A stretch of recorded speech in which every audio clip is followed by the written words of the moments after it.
Boa noite. Com muita alegria que eu estou aqui nesta noite de hoje, junto ao grupo de oração Santíssima Trindade. Para mim, todas as vezes que eu saio em missão para pregar, é sempre muito gratificante para mim, porque quando eu lembro que há 8, 7 anos atrás o Senhor me resgatou, o Senhor ele me tirou de onde eu estava. E além disso, é muito gratificante também ver pessoas dentro dessa igreja que eu conheço, por trabalhar numa lanchonete, eu estou bem acessível às pessoas. Teu irmão ali, tem mais uns dois ali, mais um atrás. E eu acho que o tema ele é muito proveniente, porque quando eu vinha para cá, eu comentava com a Leila me perguntava se eu sempre fui da igreja, se eu já dei trabalho. Na verdade, eu dei muito trabalho, eu dei muita dor de cabeça para minha mãe, mas com os meus 21 anos eu tive uma experiência com Jesus, uma experiência com o Espírito Santo aqui nesta igreja, um encontro de namorados. Nunca imaginaria que eu teria uma experiência no encontro de namorados, com a minha primeira namorada. Não sei nem mais o que está acontecendo na vida dela, mas eu sei que hoje eu estou aqui, E eu agradeço muito a Deus que foi por meio dela que eu estou aqui. Então a gente tem que ser grato também. Então eu espero que a mesma oportunidade, a mesma graça que o Senhor me concedeu, Ele conceda também àqueles que estão aqui. Muitas pessoas vêm nos grupos de orações buscando uma resposta, São tantas curas que o Senhor opera, às vezes curas físicas, curas espirituais, cura no nosso interior, mas a maior cura que o Senhor quer realizar hoje é aquilo que o Senhor falava comigo em oração, é que nós necessitamos ter verdadeiramente um testemunho de vida. Eu acho que a maior cura que nós podemos fazer, tanto na nossa vida e na vida dos nossos irmãos, é dar um bom exemplo, é dar um bom testemunho, porque não vai adiantar nada eu pregar um microfone e chegar aqui dentro, o futuro já leu toda a Bíblia, não adianta nada, se, como diz Santo Agostinho, não existe lição mais desleal que falar bem e viver mal. Então, depois de tudo aquilo que eu experimentei lá fora, poder estar aqui hoje pregando o Evangelho é uma graça muito grande. Eu espero que Deus também possa derramar no coração de cada um de vocês esta graça. Amém? Amém. Vamos pegar, aliás, vou me apresentar, Senão fica muito feio. Meu nome é Túlio Eduardo, eu faço parte de um grupo de oração chamado Jesus Vive. O grupo Jesus Vive, ele acontece toda segunda-feira na igreja de Santa de Virgens, no bairro Santa de Virgens. Lá eu exerço o ministério de pregação, vai fazer 1 ano, sou casado, a minha esposa não pôde estar aqui comigo hoje, sou casado com a Elaine, tenho uma filha de 1 ano e 4 meses, a minha irmã está aqui comigo hoje. Então como diz o sacramento do matrimônio, quando eu me caso eu me torno um com o meu cônjuge, então com certeza ela está comigo aqui nessa noite. Pega a sua palavra no livro do Atos dos Apóstolos, no capítulo 3, no versículo 1.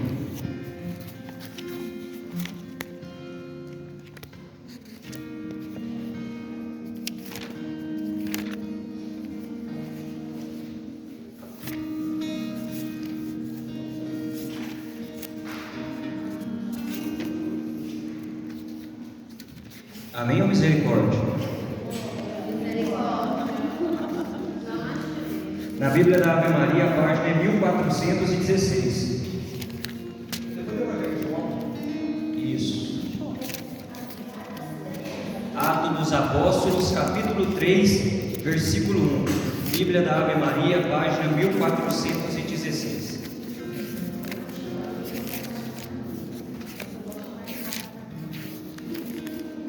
Pessoal, enquanto vocês procuram, eu vou ir lendo para a gente ganhar tempo. Assim diz a palavra: Pedro e João iam subindo ao templo para rezar a hora nona. Nisto levavam um homem que era coxo de nascença e que punha todos os dias à porta do templo, chamado Formosa, para que pedisse esmolas aos que entravam no templo.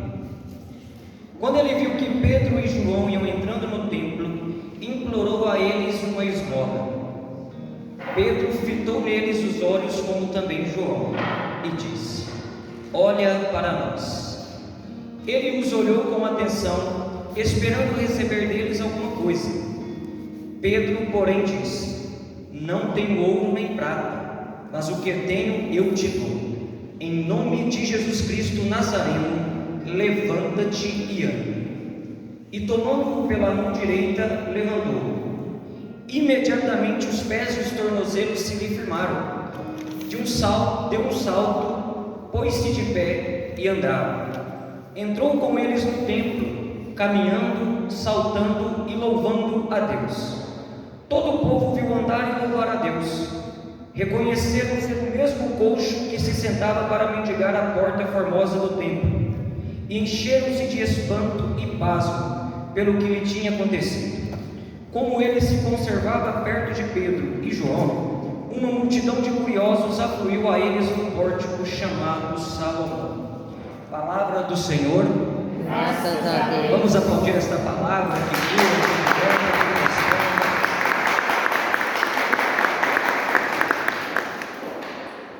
Meus irmãos, estamos aqui agora diante de um relato, depois de Pentecostes, lá em Atos 2, quando o Espírito de Deus ele desce naquele cenáculo sobre os discípulos e sobre a Virgem Maria. E depois deste relato de Pentecostes, vemos também Pedro fazer a primeira pregação. Diz um santo, que agora eu não me lembro o nome, que para cada negação que nós fazemos do nome de Jesus, nós lhe devemos 1000 almas. A primeira pregação de São Pedro converteu 3.000 almas, e Pedro negou o Senhor 3 vezes. Então, as 3 vezes que Pedro negou Jesus, ele reparou, dando a ele 3.000 almas. Nós vemos aqui Pedro e João subindo ao templo, ao pórtico de Formosa, à porta de Salomão. Ele sobe na hora nona. A hora nona para nós é às 15 horas da tarde, às 3 horas da tarde, às 3 horas da misericórdia. E nós sabemos também, lendo o livro do Êxodo, que era neste horário que o sacrifício, que o cordeiro, que o cabrito, que a ovelha era sacrificado no templo, para que os pecados do povo fossem expiados. E quando nós vemos também o significado do nome Pedro, que significa igreja, e quando nós vemos também o significado do nome João, que está relacionado a agraciado, que está relacionado a misericordioso, o que nós temos diante dos nossos olhos é que não é apenas Pedro e João que sobem, mas é a igreja da misericórdia que sobe até o templo, é a igreja da graça que sobe até o templo.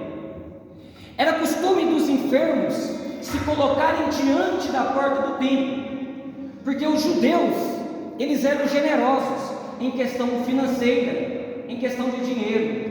Por mais que quando ele visse um paralítico, um enfermo ou um leproso, eles olhavam, como a gente vê, tem muito costume de ver, de cima para baixo, pensando que é melhor que eles. Nunca um judeu negou uma esmola para um mendigo que esmolava na porta do templo. Casa muito bem aqui aquilo que São João Crisóstomo diz: se nós não somos capazes de ver Jesus no mendigo na porta da igreja, nós não seremos capazes de encontrar ele na hóstia consagrada. Porque independente de qualquer coisa, se eu que estou pregando ou um mendigo que está lá fora, não tem diferença entre eu e ele, nós temos o mesmo valor, o preço pago na cruz é o mesmo. Então a primeira coisa que nós temos que saber: ninguém é melhor do que ninguém. Ninguém.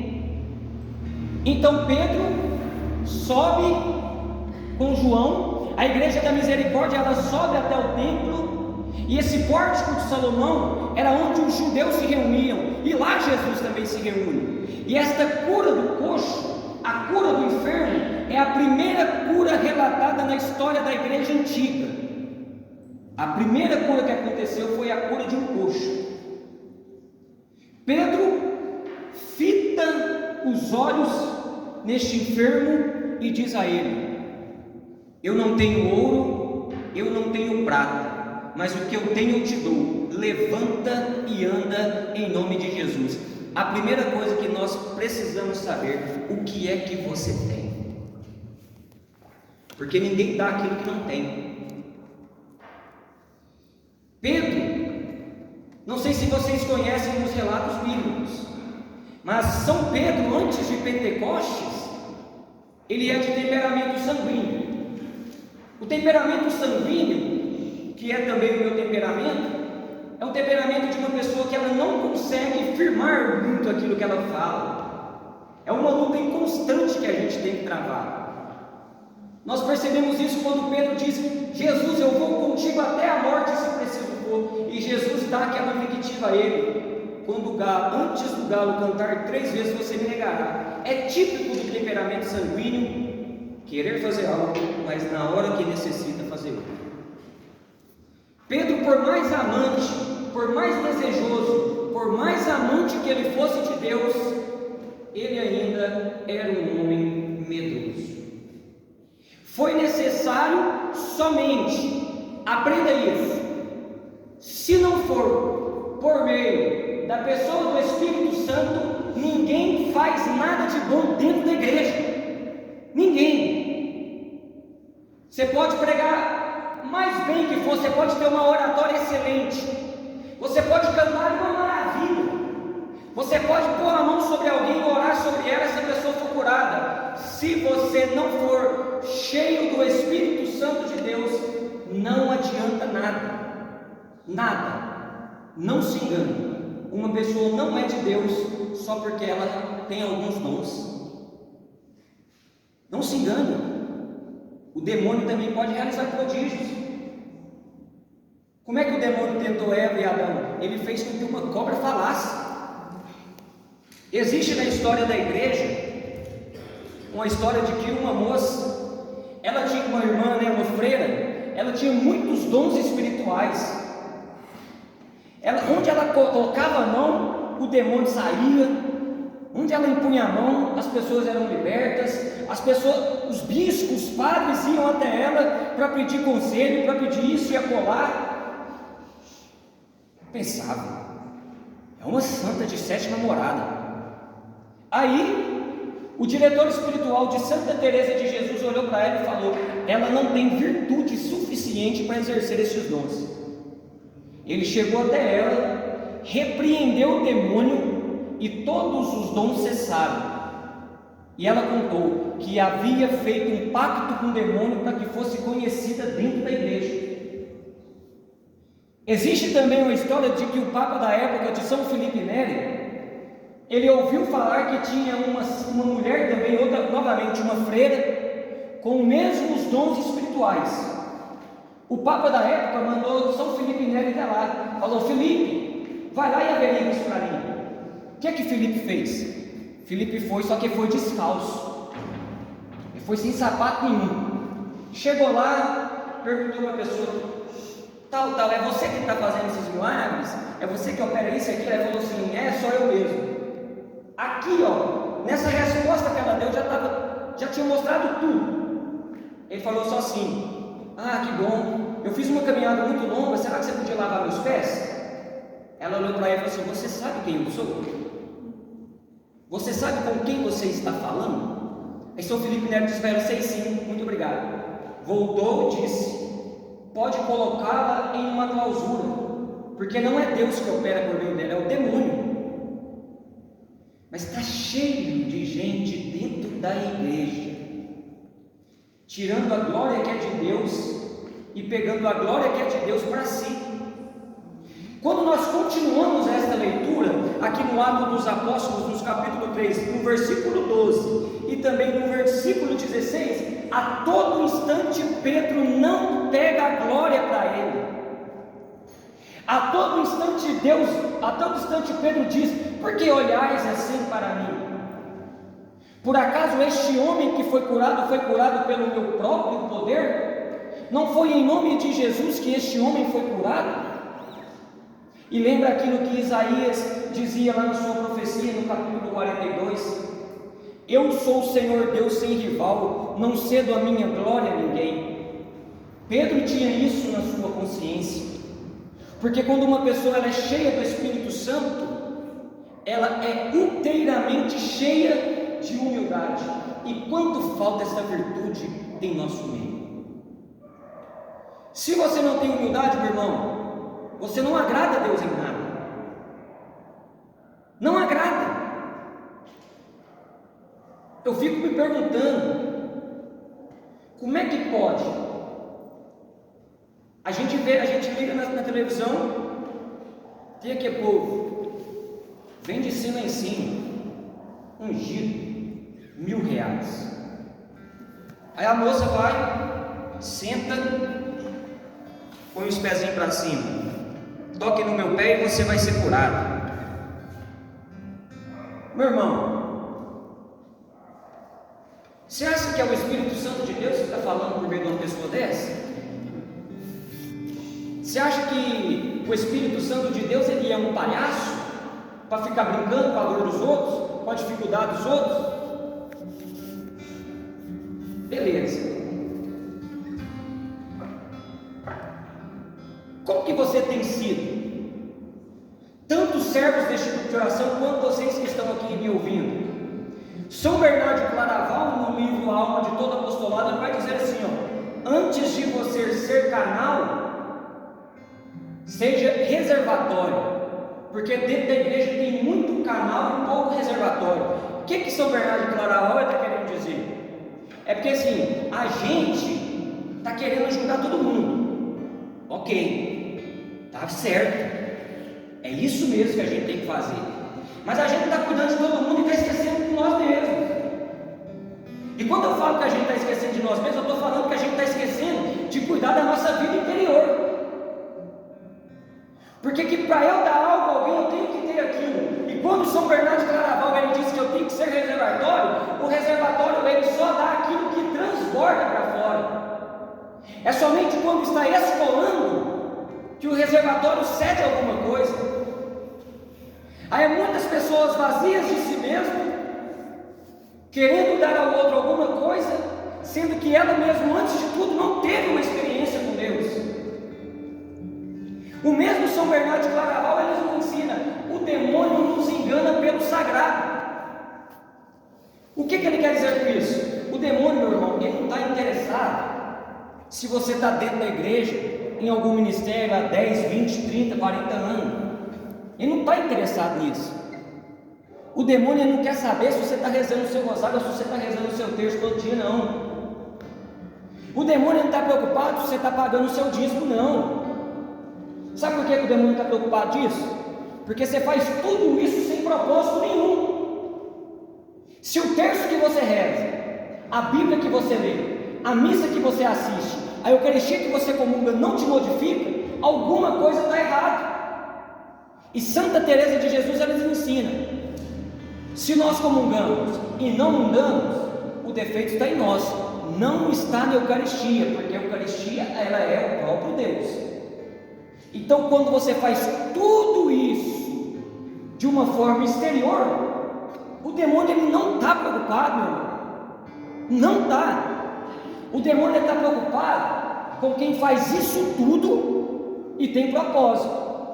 A pregação de João Batista se concretizava em apenas alguma coisa, em uma única coisa, aliás: a justiça de Deus. E o que é justiça? Qual é o significado da palavra justiça? A palavra justiça significa dar ao outro aquilo que lhe é de direito. Então a pregação de João Batista estava sintetizada na justiça de Deus, porque dar a Deus o que é de direito dele é dar a ele a santidade. E se você não dá a Deus o que lhe é direito, o que é a santidade, você não tem dado a Deus nada. Mas a gente tem mania de pensar que santidade é ser um grande Santo Antônio. Claro, Deus nos chama a isso, Ele quer isso para nós. Mas o Papa Bento XVI nos ensina assim: há santos que só Deus sabe o nome. Há santos que só Deus sabe o nome. Aí o povo fica falando: não, é impossível ser santo, é impossível viver a santidade. Está aí, ó, para liberar, viveu aqui no nosso meio. Uma pessoa que os nossos pais, os nossos avós conheceram, já está quase sendo beatificado. Você quer estar na cara melhor que esse? Não é que nós não conseguimos ser santos, é que você dá desculpa para tudo. Não é que nós não vai sermos santos, é que você não quer deixar a vida medíocre e pecaminosa que vive, porque a renúncia exige tudo isso. E a gente está tão acostumado a dar a Deus o que sobra, Porque a gente assim, a gente só dá, Deus me sobra. Quando Abraão recebe de Deus um chamado, lá em Gênesis capítulo 22, Deus fala para Abraão: pega teu filho, teu único filho, e sobe até o monte de Moriá, lá eu vou te mostrar onde você vai sacrificá-lo. Isaac era o filho que Abraão esperou há tanto tempo. Isaac é o filho da promessa. E quando Deus pede a Abraão que sacrifique, Abraão ele não pensa em nada, ele apenas aceita a vontade de Deus. Ele pega Isaac, mais 2 servos, põe a madeira nas costas de Isaac, que aqui já é uma prefiguração de Jesus Cristo, sobe até Isaac e os 2 servos, chega até perto do monte Moriá, pede com que os servos fiquem e diz: vai subir apenas eu e um menino. Isaac vai subindo, perguntando a seu pai: pai, temos aqui a madeira, aonde está o holocausto? Abraão, com o coração cheio de dor, mas buscando fazer a vontade de Deus, diz: não se preocupe, Deus ele vai providenciar. Aí chega até no monte Moriá, Abraão já começa a amarrar Isaac. Eu fico imaginando Abraão amarrando Isaac, amarra o braço: papai, o que você está fazendo? Amarra a perna: papai, o que você está fazendo? De repente o garoto que subiu para oferecer um sacrifício percebe que ele mesmo é o sacrifício. Quando Abraão vai fazer o sacrifício, o anjo do Senhor aparece e diz: não precisa. É porque Deus apenas queria saber se Abraão teria coragem de sacrificar aquilo que era mais importante para si, porque o preço da unção é o sacrifício de si mesmo. Grava esta frase no seu coração: o preço da unção é o sacrifício de si mesmo. Eu pregava no fim de semana a respeito do Espírito Santo. O Espírito Santo, nós conhecemos ele pela igreja, que ele é o santificador. Quanto mais nós vamos renunciando, quanto mais nós vamos tirando de nós tudo aquilo que não é de Deus, meu irmão, você acha que foi fácil para mim deixar todas as experiências que eu tive para trás de uma vez? Eu era um cara que só andava bêbado. Teve um mês que eu fui na Gênesis os dias tudo, e teve dias no sábado e na sexta-feira. Eu bebia, ficava nos bares, ia para as baladas, achava o máximo, todo final de semana ficava uma menina aqui, uma menina ali. Mas quando eu tive uma experiência com o Espírito Santo de Deus, eu não consegui ser o mesmo. Eu lembro um dia que eu caminhei e depois saí da caminhada, meu irmão, eu fui num show do Catra, na Lounge, graças a Deus que a porcaria fechou. Eu fui num show do MC Catra, na Lounge, todo mundo curtindo, eu achando que eu estava abafando, um bigodinho fininho, horrível. Parei, olhei para o Catra assim, ó. Na hora que eu olhei para o Catra, o Espírito Santo falou no meu coração, falou assim: meu filho, aqui não é o seu lugar. Como que eu vou debater com o Espírito? Não tem jeito, é impossível. Depois que nós temos uma experiência como Pedro, João, os apóstolos no cenáculo tiveram com a pessoa do Espírito Santo, não tem como nós voltarmos atrás. A primeira pregação de São Pedro converteu 3.000 pessoas. Pedro curou um coxo apenas com as palavras. Aonde Pedro passava, a sombra de Pedro curava. Ninguém pode resistir a uma pessoa cheia do Espírito Santo. Ninguém. Aonde uma pessoa cheia do Espírito Santo chega, aonde um homem ou uma mulher de Deus chega, o ambiente ele transforma. O ambiente ele muda, meu irmão. A gente vê, quando o nosso irmão lá de Itaúna chega num lugar, o ambiente já não é mais o mesmo. Não é mérito dele. Ele pagou o preço. Ele mesmo diz: meu irmão, eu não faço nada, é Deus que cura. E eu quero profetizar, meu irmão, sobre a sua vida. Eu não sei de que maneira que você chegou nesta igreja, não. Se fosse para mim escolher, eu preferia estar em casa com a minha esposa e com a minha filha. São Paulo ele diz: pregar o Evangelho é algo que se me impõe. Em outro lugar, São Paulo vai dizer: era preferível para mim que eu fosse para diante de Deus, mas se é bom para vocês, convém que eu fique. Convém que eu fique. Então, não sei de que maneira, meu irmão. Falaram para mim, um grupo jovem. Eu falei: alma não tem idade. Todo mundo aqui é jovem. A única coisa que eu tenho para falar para vocês é que o Senhor é Espírito. E onde o Espírito está, aí há liberdade. E a profecia que eu tenho para entregar para vocês é: você chegou aqui de uma forma, mas eu não estou dizendo isso da boca para fora. Eu creio firmemente naquilo que eu estou dizendo. Eu acredito fielmente naquilo que eu estou dizendo. Aonde você chegar, quem olhar para você vai ser obrigado a dizer: ele foi de um jeito, mas voltou do outro. Ele saiu daqui às vezes cabisbaixo, dolorido, choroso, com problema no serviço, com problema no matrimônio, mas ele chegou diferente. O que é que aconteceu? É porque quando eu fui, eu não sabia quem era o Espírito, mas quando eu estou voltando, eu tive uma experiência com ele. E quando alguém tem uma experiência com o Espírito Santo, é impossível que continue da mesma forma. Foi doloroso demais ter que parar de beber, para quem era acostumado a viver na cachaça. Foi doloroso demais parar de fumar, parar de usar droga, porque eu era acostumado com aquilo, meu corpo pedia aquilo. Foi doloroso demais no dia que eu entendi que eu devia viver a castidade, porque se eu não vivesse a castidade eu estaria em pecado mortal. Foi doloroso. Mas num dia que eu percebi o motivo para o qual eu fui criado, eu entendi tudo. O dia que eu entendi que se eu quero queimar, que se eu quero arder no fogo do Espírito, eu preciso estar do lado dele. Não basta apenas dizer que é cheio do Espírito Santo, que é cheio do fogo, se você não queima.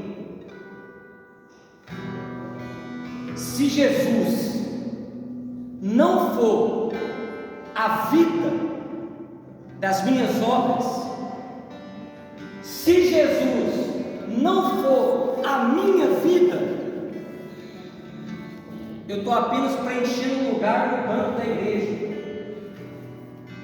Nós não podemos mais buscar as consolações de Deus e deixar de lado o Deus das consolações. Nada, nem a dor, nem a angústia, nem a tempestade, nada. Eu não sei a dor que você está sentindo, eu não sei o que te provocou mudanças, eu não sei.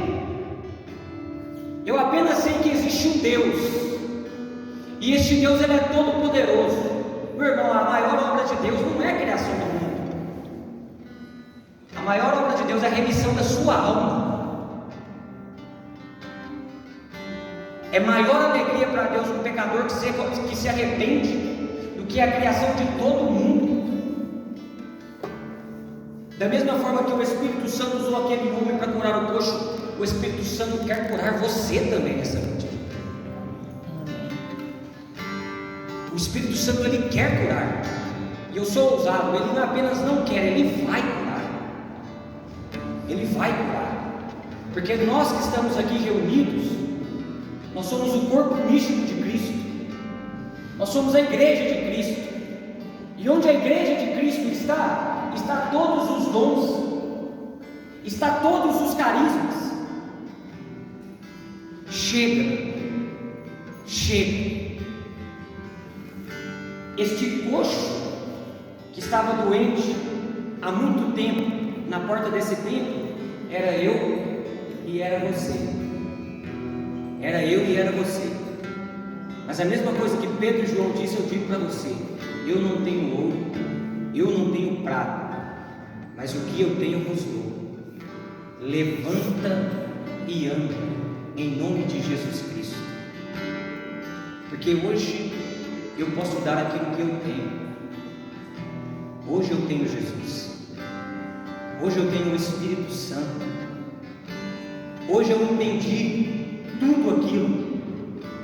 Como diz Santo Agostinho: eis que estava dentro e eu buscava fora. Todas as vezes que nós buscarmos fora, nós iremos quebrar a cara. Todas as vezes. Todas. Mas o Senhor, Ele quer curar. Mas o Senhor, Ele quer transformar. Todos os homens e mulheres se sacrificaram. Tem algo, você sabe que tem algo que você precisa deixar para trás. Você sabe que você tem algum pecado que você tem que renunciar. Você sabe. E o dia da graça, o dia da manifestação da graça, é hoje. E é agora. Pode ficar de pé.